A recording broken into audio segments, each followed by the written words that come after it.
Let's go. So again, we are in electrical prints. We're in unit 15 of the textbook. That's starting on page 251. George, if you're staring at this on your small little phone, again, there'll be a recording up that you can go back and listen to when you're not at work. I understand I'm getting to understand better the challenges that some of you face in terms of balancing your responsibilities at work with your need, to advance your education, your career. So, trying my best to accommodate all the things that you folks are up against.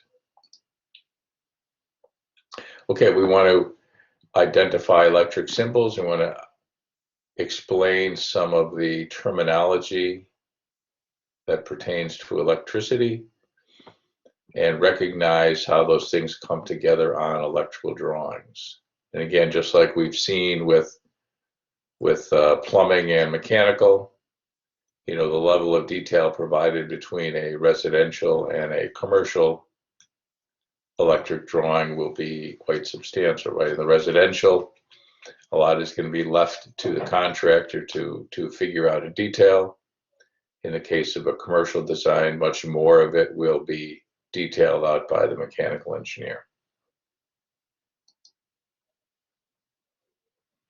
Yeah, I should be looking ahead to my next print, to my next slide. Yes, typically in a residential print, as we see probably next Thursday when we look at Sullivan or Marseille, locations of things like outlets and switches and appliances will be shown on the floor plan, and the electrical contractor will determine how to route all that wiring based on what the code says, right? So it's left up to the responsibility of the electrical contractor to kind of fill in the details. In a commercial project, the electrical system is far more elaborate, and in all likelihood, there'll be a lot of detail provided by the electrical engineers.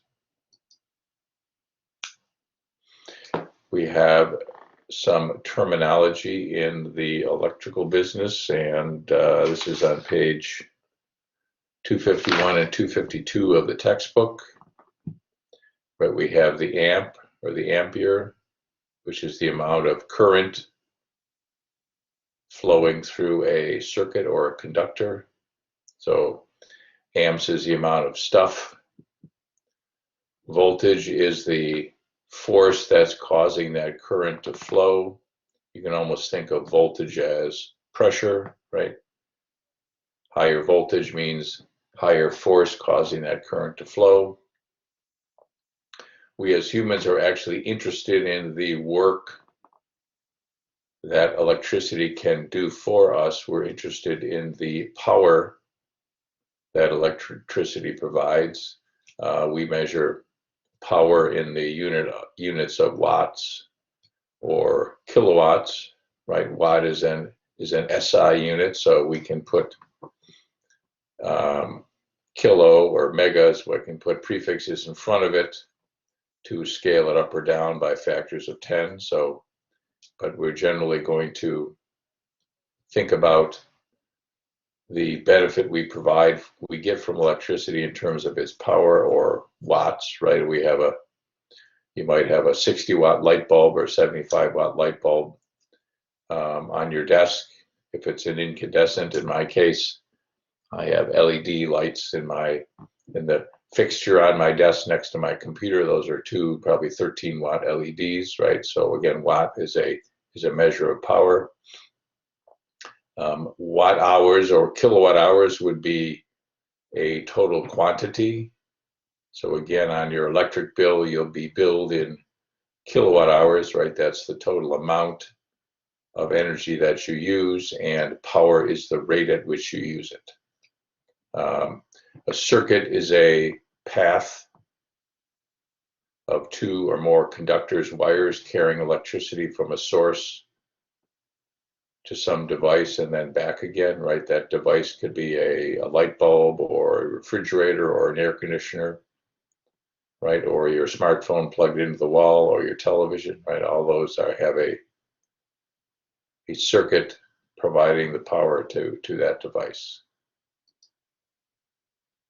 As always, again, if you folks have any questions, please raise your hand or shout them out.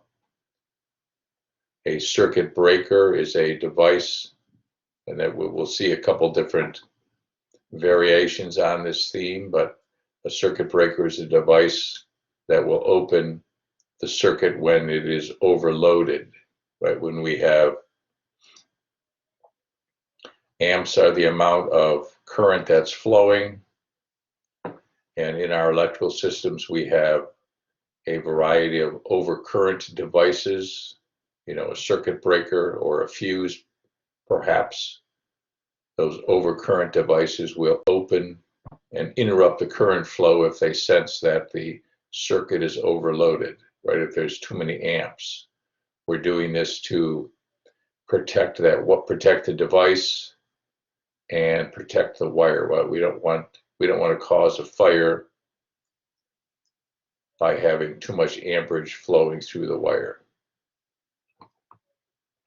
Conductor is the material or the wire that we use to carry the electricity. Conduit, and again, we'll see various examples of this.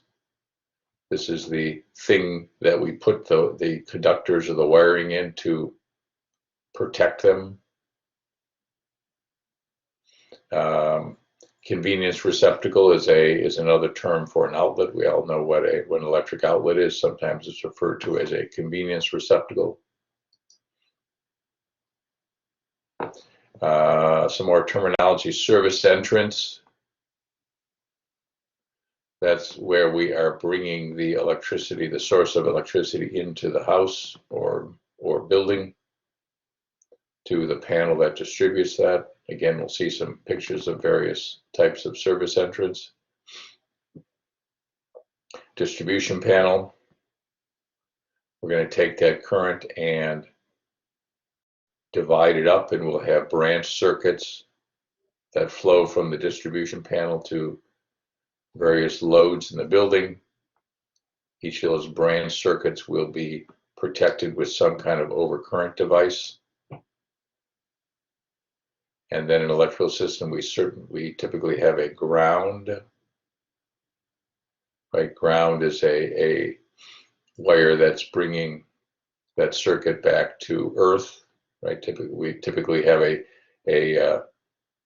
earth ground, and we use that to minimize the risk of shock.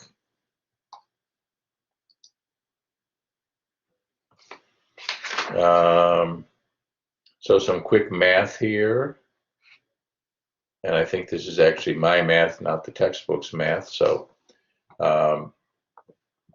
again, power is what we are interested in doing, right? We as human beings have figured out how to harness electricity to do useful things for us. Yes, Anna. Oh, I think that might have been me. I don't know. Sorry, yeah. No Yeah, worries. Nicole. No worries. So with a grounded outlet, I understand conceptually what you mean by bringing the circuit back to the ground to minimize like some kind of electrical shock. But how does that work when you're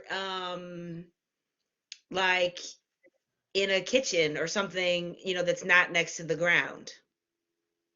Is that The ground wire that's in your, we'll see in a minute, current codes require that you have GFI or ground fault interrupter receptacles in your kitchen. So when maybe on break here, I'll take a picture of the receptacles in our kitchen. But that ground in your outlets in your kitchen is brought back to the panel, and then somewhere that ground is run back to the ground, right, to the earth. Okay. So So it's not literally like right there. It's the wire that the wire that eventually gets back to the earth. yes, that is correct. Yep. Okay. Thank you. Oh, you're welcome. Anyone else? Any other questions? I have my little hand things keep, let me go back here. Boom. Anna, or Christoph, questions? Yeah, this was actually just kind of an addition to the previous question. So the ground that will run from the fixture, does that go to the foundation or beneath the foundation? It's going to depend. There should be a ground rod someplace. Again, I'll have to go, while we're on break, I'll go hunt around, but I think what is often the case is you will see the ground, either ground rod pounded into the floor in the basement someplace, or you will see the ground wire strapped onto your incoming water service, because obviously your water line is either is a conductive metal, either copper or galvanized, and it's going to run underground. So those are the two ways that I would expect to see it in a residence. But while we're on break, I'm gonna go look and see what's in our house. Are you also able to answer, I guess, what the priority is for establishing this part of the structure? Like how plumbing technically gets, plumbing is established very early on. Like stage one and stage two of plumbing occurs very closely to the layout of the foundation. Does this process also happen early on, or is this kind of a finishing thing for a residence or a commercial? No, I mean the electrical contractor is going to figure out as part of their project um, where their wires are going to run, and certainly where they're going to get their ground from. Um, they might have stuff buried in the slab, just like the plumbing contractor does. If that's the case, they're going to want to rough in just like the plumbing contractor is before the slab is poured. I would say in a residence, it's much less likely to have conduit buried in the basement slab than it is to have, you know, drain, waste, and vent piping in the slab. So, but certainly in a commercial building, the electrical contractor is going to have to be on his or her toes, just like the plumbing contractor is, because if there's conduit that they need to get in a slab, they want to get it there before the slab is poured, because that, right, they want to take the shortest distance from point A to point B, right? Because that's, you know, whoever did the estimating figured, okay, I got so many feet of pipe on this job and so many feet of wire, and they want to make sure that they take the shortest route that they can. So they're going to have to get in that slab just like the plumber is. Thank you. Yeah, thank you, thank you. That completely answers my question. Good. You're very welcome. Yeah, I mean, um, so again, power is the ability to do work. Think of it that way, right? To charge your cell phone, or run your refrigerator to keep your food cold, or run the blower motor in your furnace, or to heat your house, or your air conditioner to cool your house, to um, you know, shave in the morning, or light, you know, the light on your desk, right? All those things that we want electricity to provide, power is that ability. So power is the product of, right? We're multiplying volts and amps together. So again, volts is the driving force, amps is the amount of flow or the amount of current.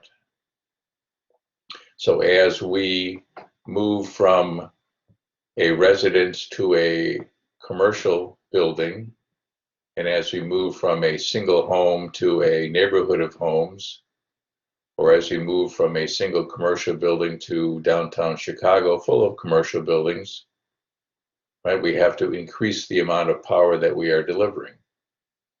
So again, if you look at the math there, we can, if we want more power, we can either increase the voltage or increase the amps.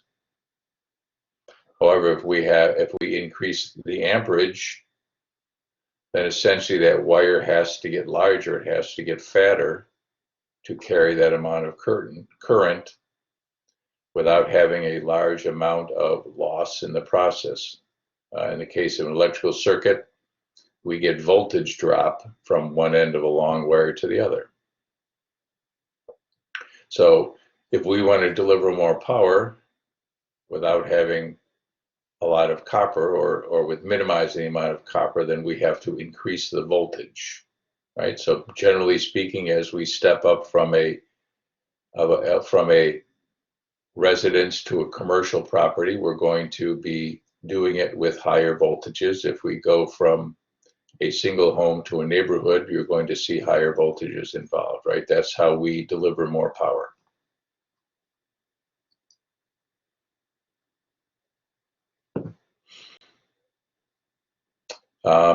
Generally speaking, we use copper wiring for branch circuit. We use copper wiring throughout electrical systems. We sometimes see aluminum wiring, but more often copper.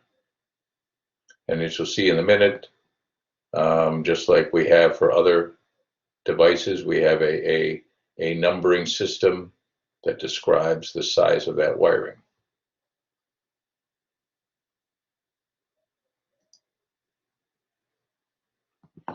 Right, so a lot of the stuff in your house is going to be number 12 AWG, or American wire gauge, or perhaps number 14.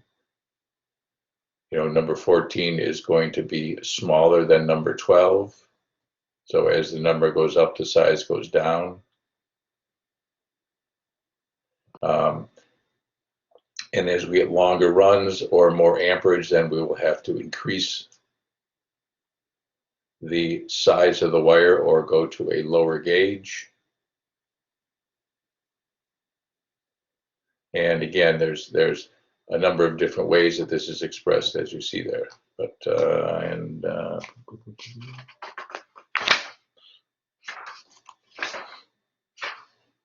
sorry, I'm just trying to look at the textbook. Okay, so here's this figure might be in the textbook. I believe it's on figure 15-9. Talks about sizes of conductors.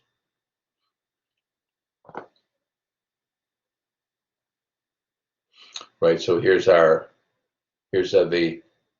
number 12 or number 14 is what you would typically find in an individual branch circuit in a residence.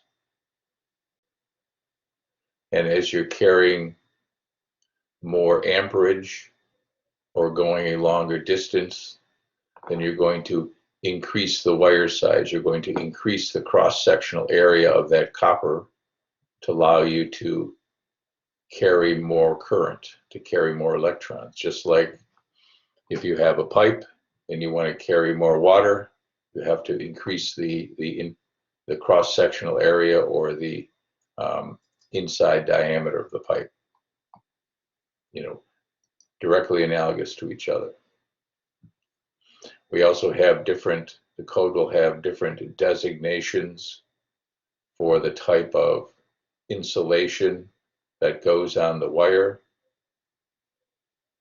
Again, generally speaking, if you're the plumbing contractor, you're really not going to care about this. If you're the electrical contractor, you will, because the specs will say the type of insulation that is called out.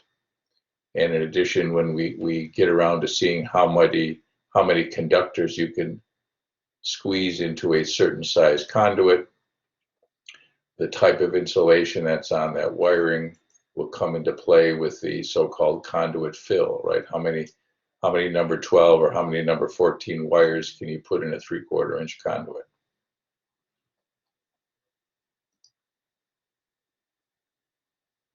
Right, here's another way of looking at that, right? More amps equals more copper.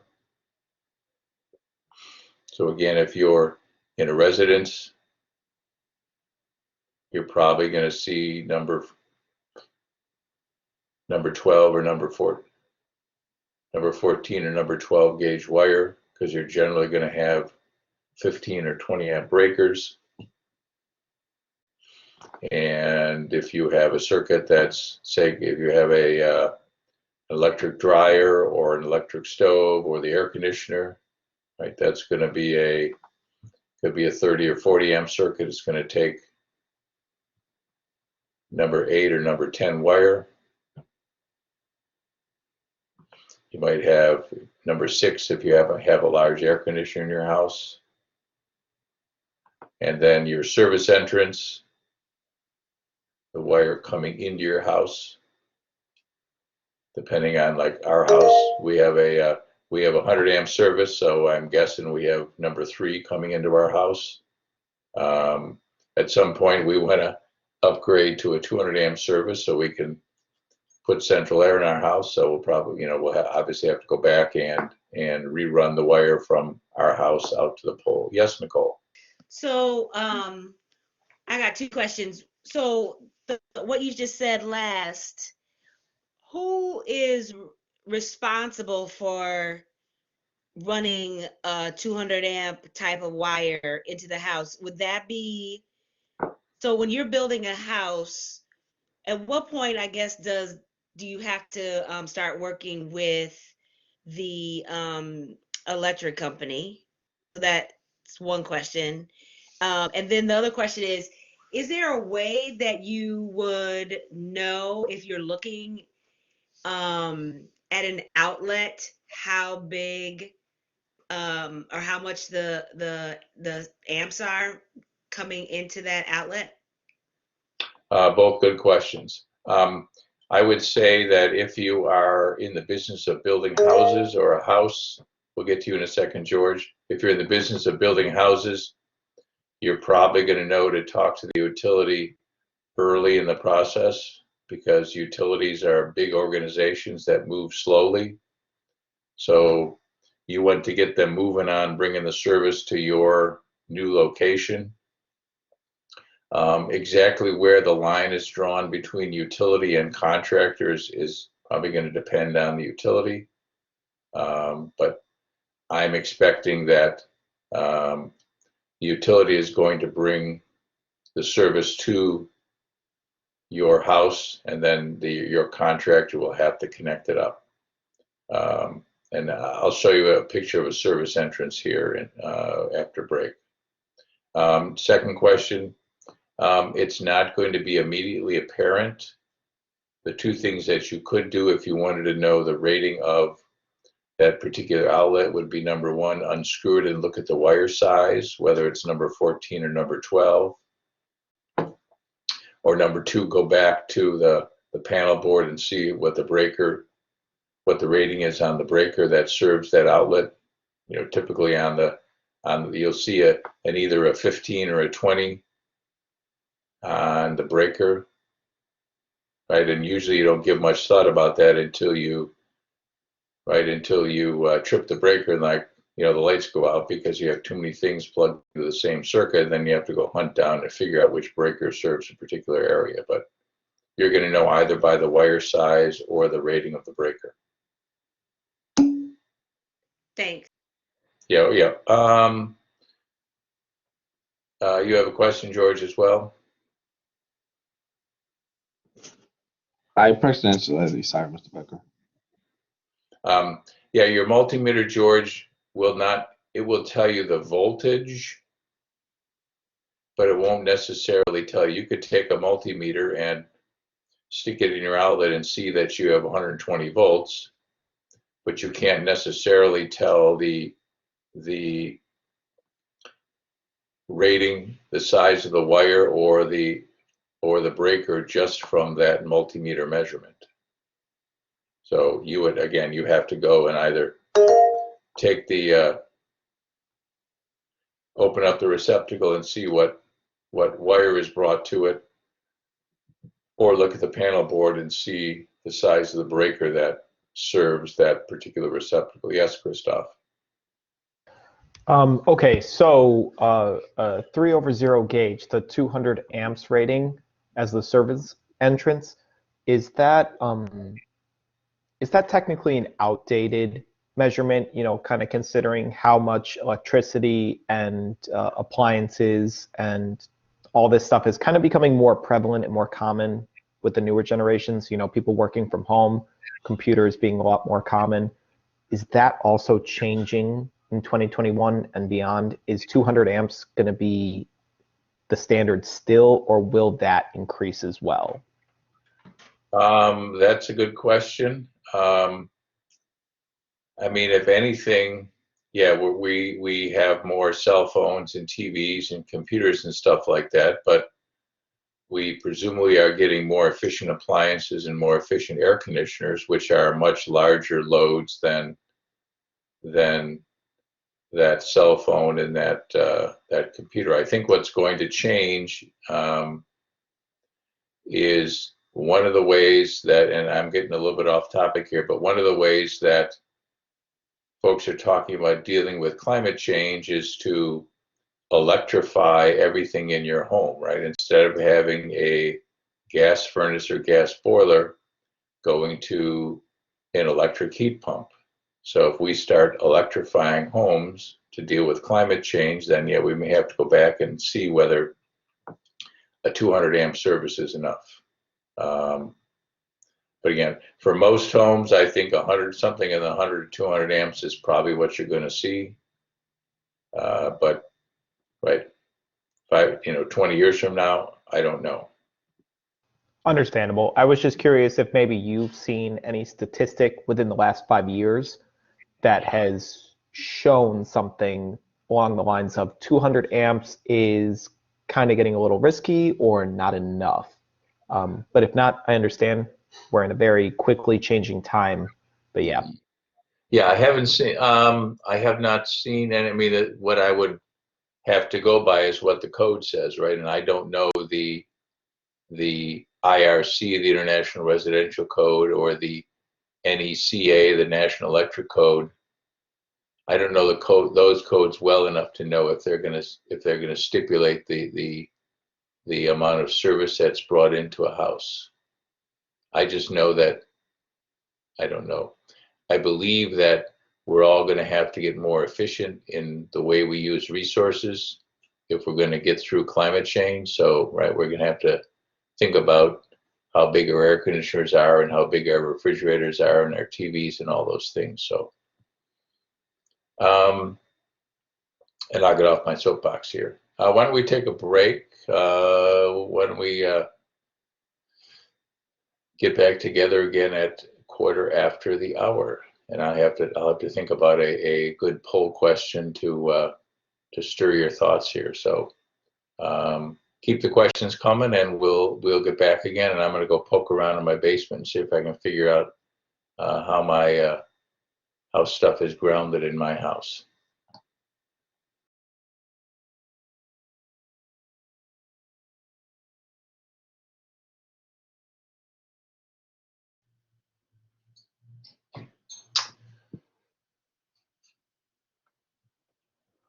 Okay, I put a poll up here, which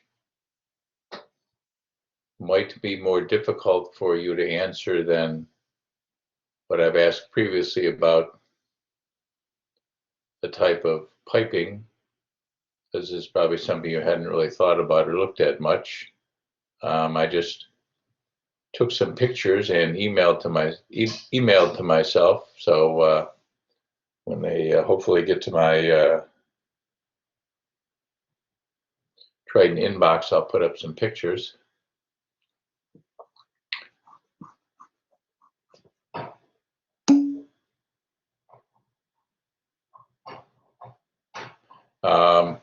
Let me see. I'll try to answer that question, Charlie, when my pictures come through. Of course, I have them on my phone, but that doesn't do me any good in getting them to show up on the screen here.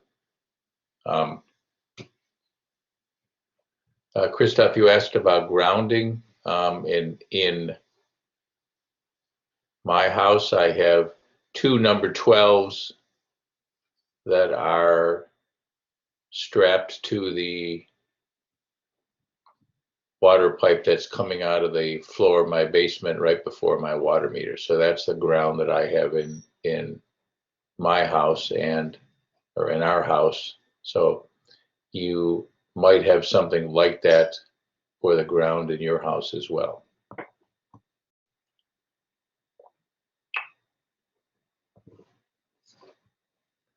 And I don't know where my pictures went. I might have sent them to the wrong spot, so.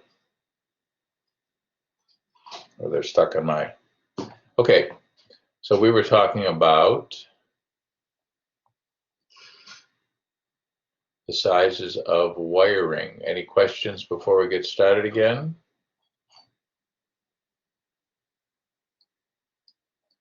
I don't know how to get this pole out of the way. I guess I gotta do that. Okay. So again, the simple answer is if you want more current, more amps equals more copper, right? Bigger cross-sectional area, more ability to carry those amps, right? Just like a pipe. If we want more water flowing, we have to increase the pipe size.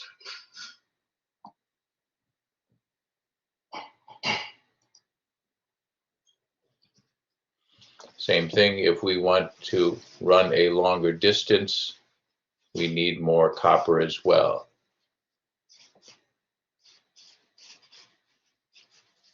Right, as you're increasing the distance, going down in the column here, right, for a given amount of amps you want to carry for a longer distance, we need more copper, we need a fatter wire.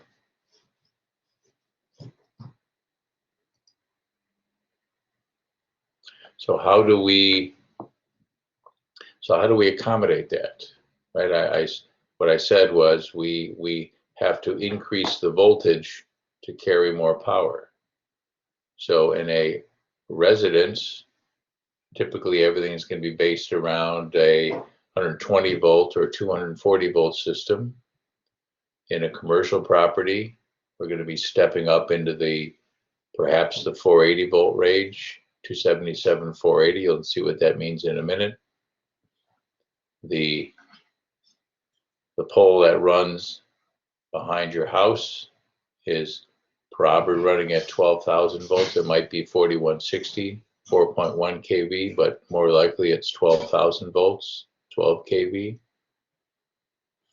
And those big tall towers that you see like this, running around bringing electricity to a whole city, those are at either 138 or 345,000 volts, right? So we're going up to some crazy high voltages to be able to deliver the amount of power that we all need in our houses for our lights and our appliances and our cell phones and our TVs.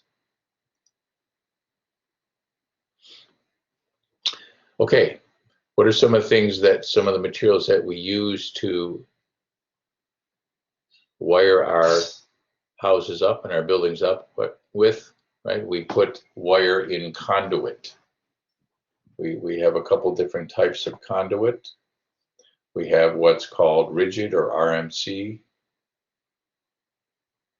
So this is heavier gauge, thicker wall conduit. So typically called or often called rigid. We have EMT, electromechanical tubing, often referred to as thin wall, right? Thin wall is something that you can bend more easily. Rigid is more difficult to bend because of its thicker wall size. We also have a number of different types of flexible metal conduits, which I will show you, Greenfield being one of them. Right, so here is our EMT, our thin wall. This is likely what you have in your house, right, 1/2 inch or 3/4 inch, perhaps as big as 1 inch or 1.25 inches. Again, this is something that's relatively easy for the electrician to bend. And you see these little couplings that are used to join pieces of EMT together.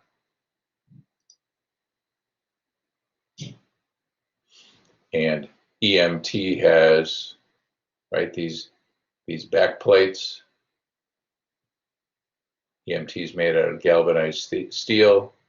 It's coupled, right? We have varieties of couplings that join sections of EMT together. And the electrician will have this device here called a bender that the electrician will use if they want to bend that conduit. Obviously, the bigger the conduit, then the larger the radius of the bend that the electrician can do. If we are talking about larger conduit sizes or situations where, let's say, the conduit's running underground, et cetera, we're going to use what's called rigid RMC or rigid metal conduit. You see in this case, rigid is threaded, very similar to galvanized piping we saw in plumbing. Right? With rigid conduit, it's going to carry larger wire, but it's also going to have a larger bend radius, and it's going to take more oomph to bend that conduit, so the electrical contractor is likely to have an apparatus, something like this, that they're going to use to bend that RMC. Or they're going to have a junction box that they use to change directions. Why would you use one conduit over the other? It's going to depend a lot on the code that you're following and the size of the wires and conduits involved. Again, in a residence, right, your service entrance might be large enough that you're going to use, let's say, 1.25 inch, 1.5 inch RMC. But once you're coming out of the panel board, almost everything is going to be in thin wall or EMT, because it's likely just, probably going to be 1/2 inch or 3/4 inch. So it's pretty much going to depend on the size. Again, as you get into a commercial project where the conduit sizes are going to be larger because the wire is larger, then you're likely to move from thin wall to rigid.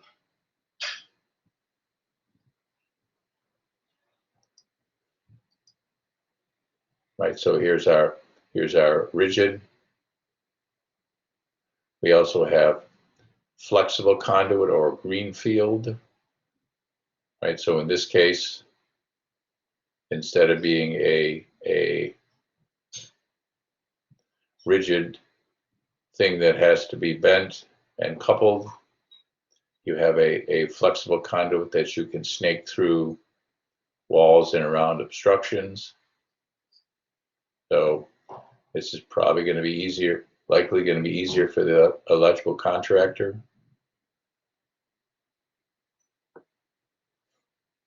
Code will generally dictate when you can use different types of systems. Sorry, this is a lot of information on one slide here, but again, the electrical code or the handbook that the electrical contractor has is going to say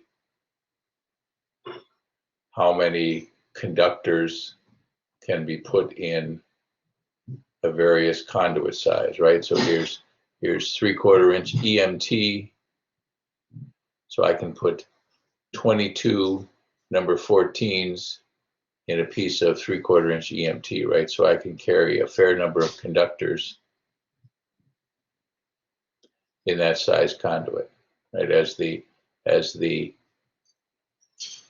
wire size increases or the gauge of the wire goes down, right? For a given conduit size, obviously I can put fewer of a given conductor size in that same conduit.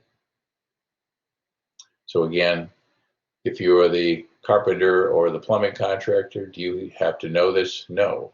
If you're an electrical contractor, yes, by all means, you have to know this, right? Because this is your business. You have to know, especially if you're doing a residential project and the plans don't tell you exactly how to get from point A to point B, then you have to figure all this stuff out, right? You have to lay all your conduit runs out and your wire runs and make sure that your conduit fill doesn't exceed what the code allows.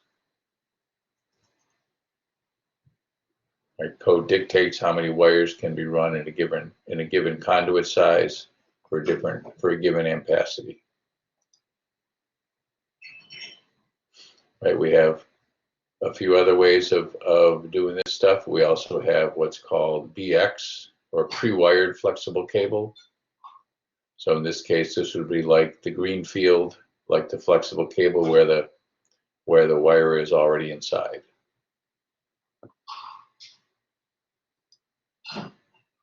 We also have armored cable, or Romex. I think Romex is a trade name.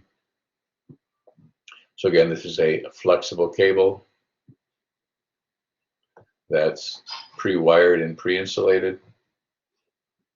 So the electrical contractor could potentially wire up the house with Romex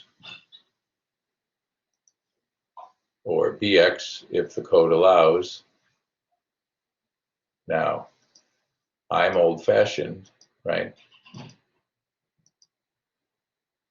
I like to see conduit used, because if you change your mind and you want to pull more wires or you want to change something, it's far easier to change something with a system based on conduit than with a wiring system based on BX or Romex. But in terms of the cost and effort to install, is generally going to favor something like Romex. So if you go to new construction, I'm going to guess you'll see a lot more stuff done in Romex than done in conduit, if that makes sense. At first cost versus what's in the long-term best interest of the homeowner.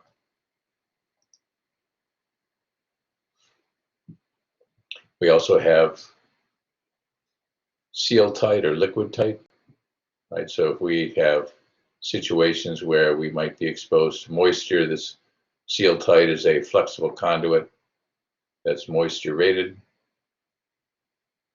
So you might see seal tight, let's say, running out as a whip out to an appliance or a rooftop unit in certain applications, but you're not going to run seal tight all over the house.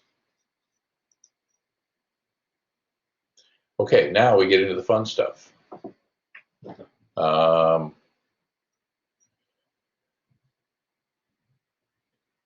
We have a few different terms to wrap our minds around, right? These are things that you may remember from high school science class if you were paying attention.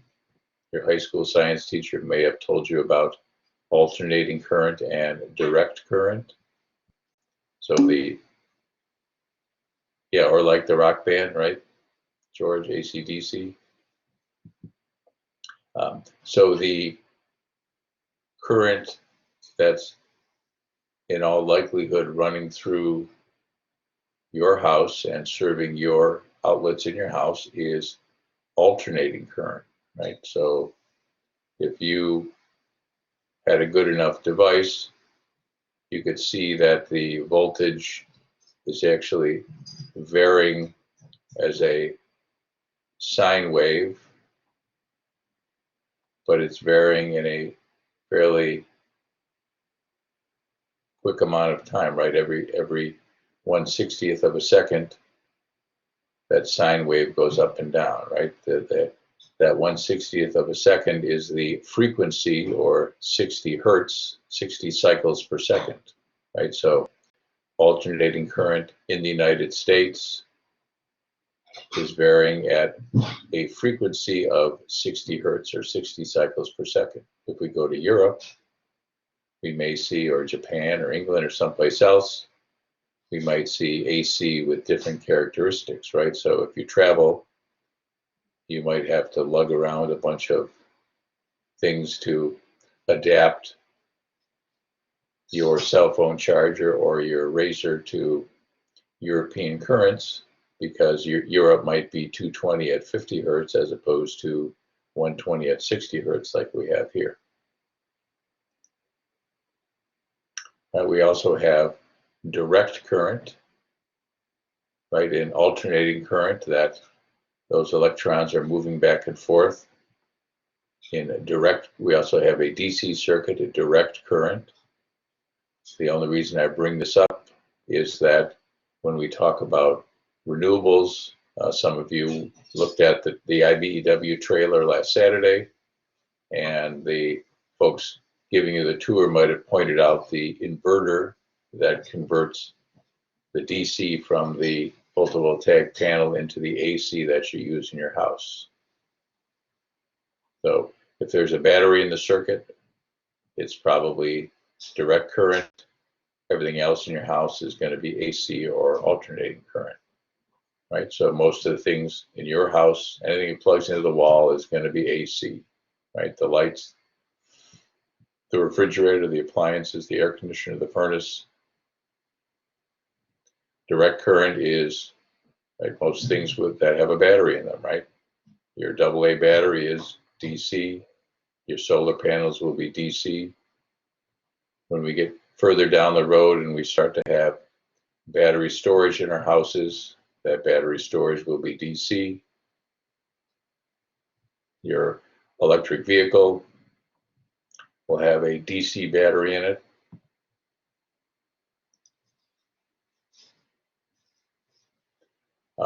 The other thing that goes on with AC power is that we have either three-phase or single-phase.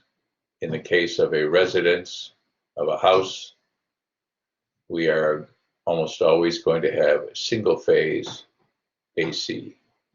In the case of a commercial building, we are going to have three-phase power, right? We essentially have three of these sine waves superimposed over each other. And the reason we do that, again, in a commercial property, is we want to carry more power, right? This is one of the ways that we provide more power to a commercial property, right? And if you go back,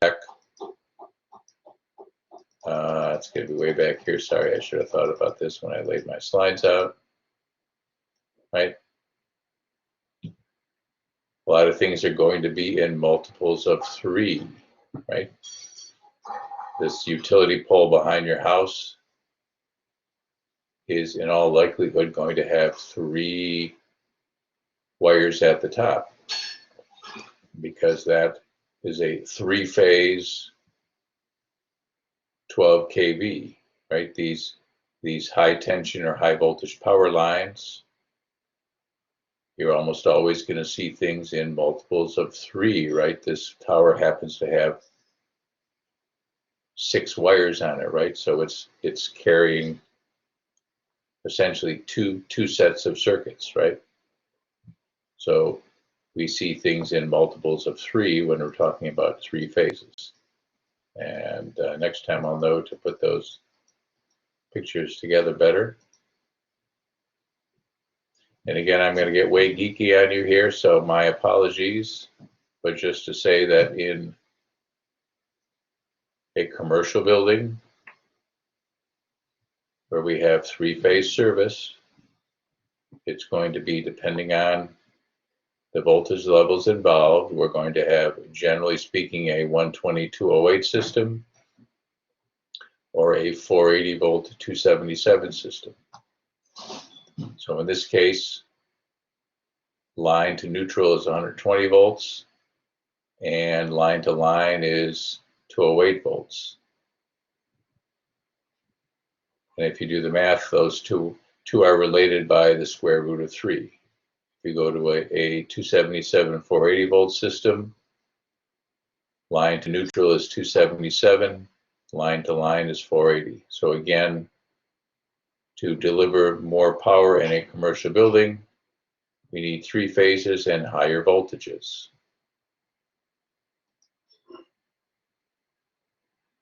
And in a commercial property, commercial building, we're going to have a combination of 3-phase and single-phase loads.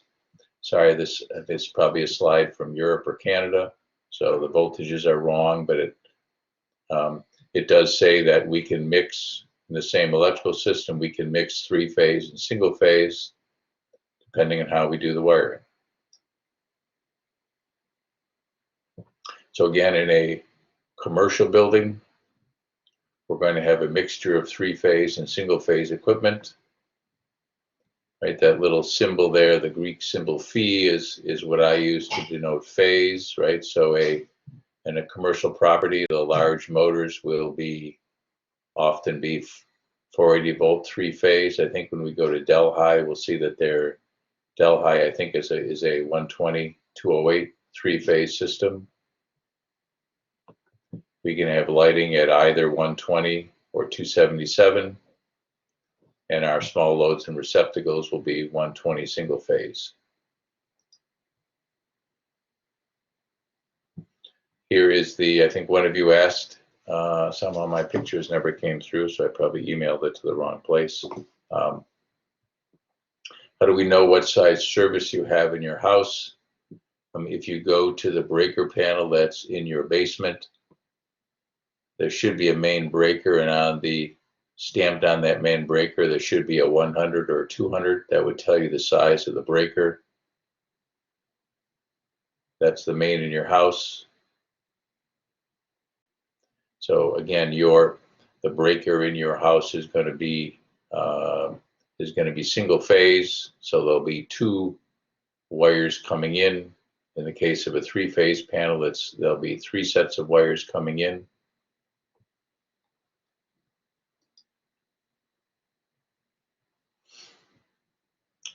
And then in a 3-phase panel, well, actually we do the same thing in a 2-phase panel in your house, right? You'll have probably 15 amp or 20 amp single pole breakers that are feeding your receptacles. You might have a larger 2-pole breaker if you have something like an air conditioner,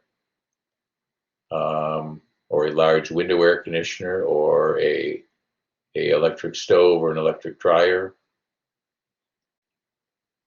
So in a 2-pole breaker, we essentially have 2 hots and a neutral. I'll show you what that looks like in a minute.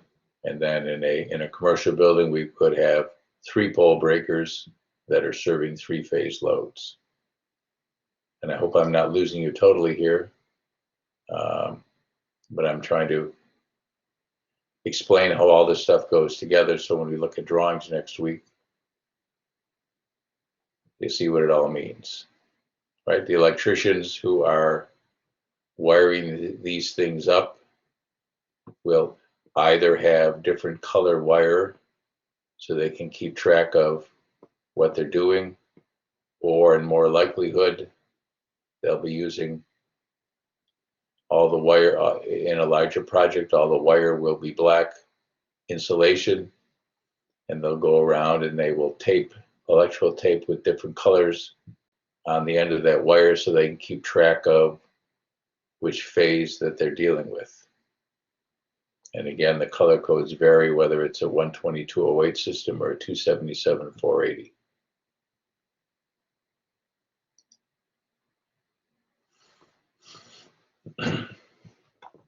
Okay, in a larger commercial building, you're going to have switches like this that are called the disconnect switch. We want to be able to shut off the flow of electricity to a device to allow us to service it, just like we have shut-off valves in a plumbing system, right, to allow the maintenance people to service that flush valve on the water closet or the urinal or the lavatory, right? There's going to be a shut-off valve in that distribution piping someplace.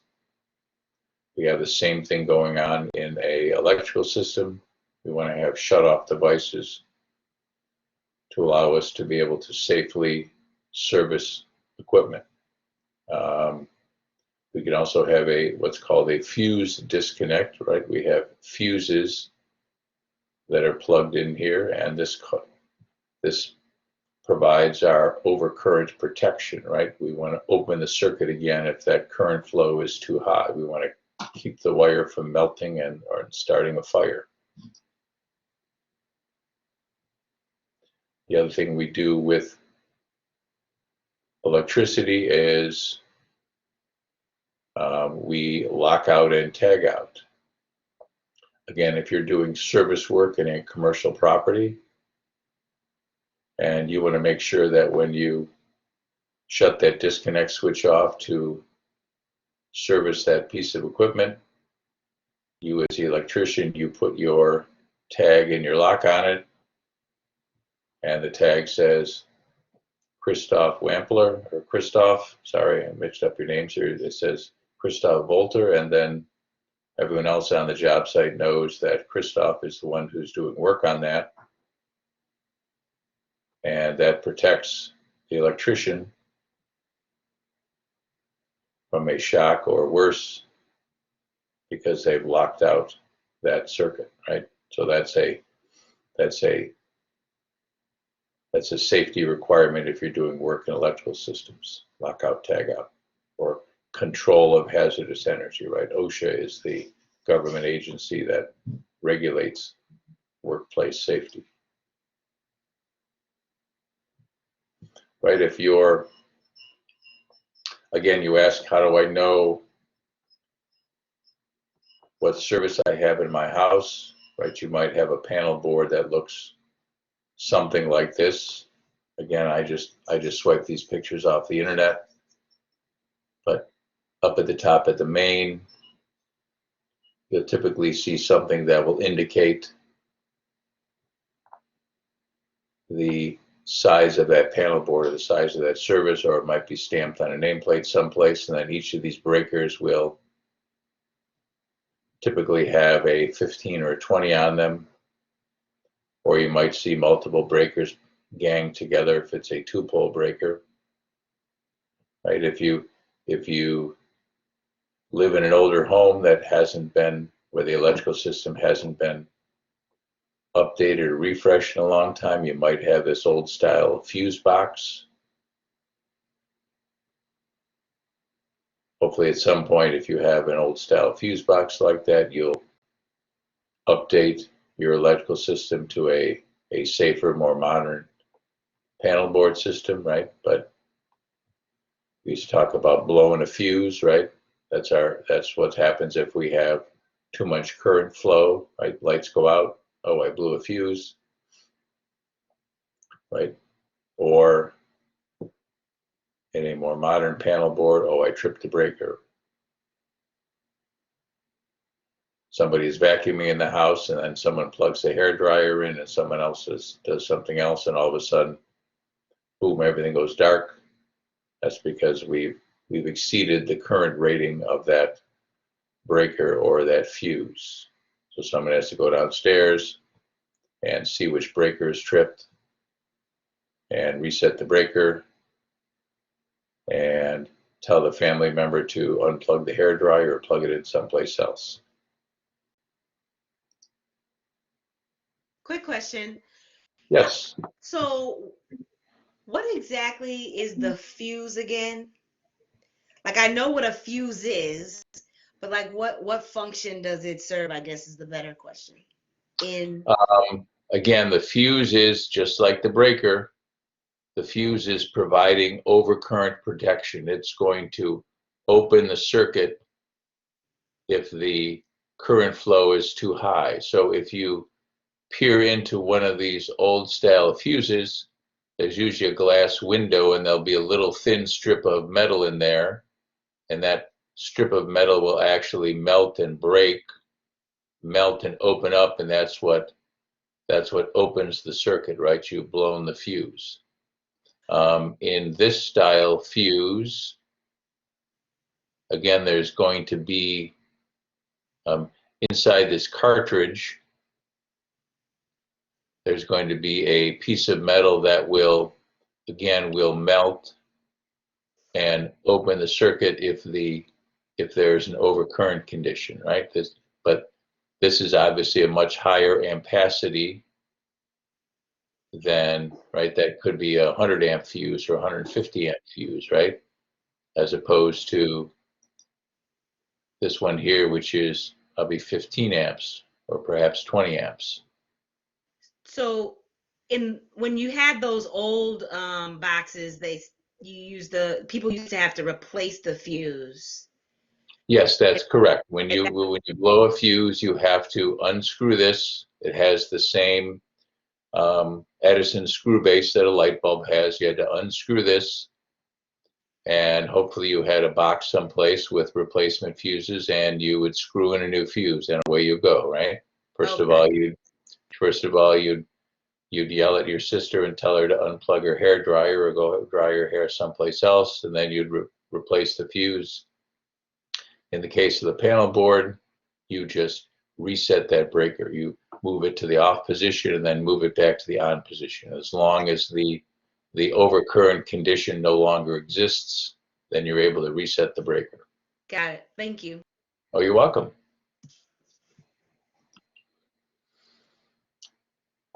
So this is what an electrical system in a house looks like. Again, typically we're going to have 2 lines or 2 hots and a neutral. And if we want 120 volts for a receptacle, we're going to be running from line to neutral. And if for some reason we want 240 for our dryer or our air conditioner or our electric stove, we're going to be going line to line to get 240 volts. But again, this is still single phase. So this is referred to as 3-wire single phase. This would be a typical setup for a residence. Right, this is a service entrance. My guess is if you go outside your house and look around, you're going to see something that looks something like that, right? You'll see 2 hots and a neutral coming into the house, right? So that's our single phase 3-wire residential system. You will see different amounts of wires. If it's a commercial service entrance, you're likely to see, instead of 2 black wires and a copper wire, or 2 black wires and a bare wire, you're likely to see 3 wires because it's going to be a 3-phase service.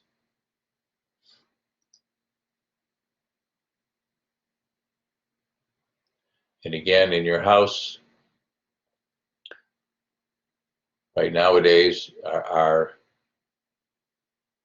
your house may still have some of these older style 2-prong outlets, right? So that's a 15 amp outlet. Nowadays, we typically have stuff with our receptacles are typically 3-prong if they're grounded, right? The one is the ground, but that would be the receptacle on a 15 amp circuit. We might see, right, if we have a clothes dryer or an oven, we're likely to see different style plug on that appliance. And obviously the circuit and the receptacle has to be such that it can accept the higher ampacity of that clothes dryer or that electric oven. Right? Or in the case of our house, we have a I think it's either 20 or 30 amp where the big window air conditioner that I have to lug down from the attic every year gets plugged into, right? It's too big to plug into a 15 amp service. I believe that I have a 30 amp going to that air conditioner. So again, these are all things that would get set up by the electrician who either wires up your house or, extended the outlet to serve your your clothes dryer or your oven. And this whole system was devised to make sure that you, again, to make sure that the ampacity of the appliance or the device matches the characteristics of the wiring and the overcurrent protection. And why don't we do this? Why don't we will stop here, and we will finish this up on Thursday, and we'll get into some activities. Any questions?